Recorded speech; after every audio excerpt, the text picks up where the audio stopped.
بی فاطمه وایي چې یو ډېر هیبتناک سړی بهر ولاړ دی، ډېر محیب. حضور ورته وفرمایل چې دا هیبتناک سړی نه دی، دا هغه سړی دی چې تا به بې پلاره کي او میندې به دې کونډې کي.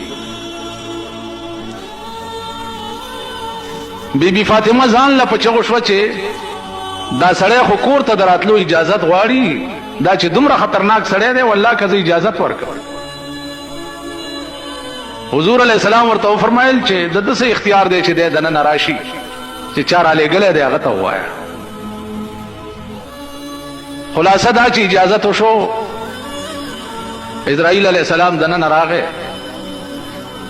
حضور علیہ السلام ته فرمایي چې تیاری کوه.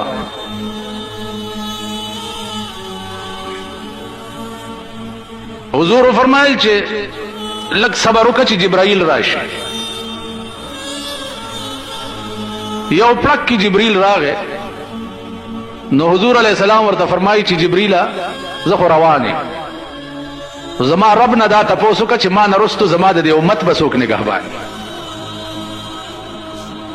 وی چې الله وی چې تا نه رستو ستا د امت به زه نګهبان یم. سکرات د موت هغه شروع شو. بی بی عائشہ رضی اللہ تعالی عنہا فرمائی چې په خدای قسم ما چې د حضور سختی ولیده نو ما په زندګۍ کې داسې سختی د چا نه ولیده. حضور تپوس کوي د اسرائیل نه چې دې نه زیات نور څه تکلیف هم شته. ای ورته وفرمایل چې دا خو په روپۍ کې یو پیسه قدر ما پتا یې خیر.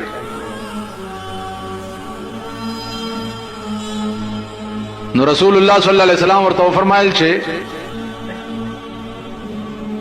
روپۍ کې هغه 15 سنې نور هم په ما کې ده، خو چې زما امت سره داسې سختی ونه کړي.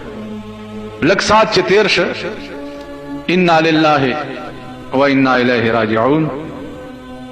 حضور وفات شو.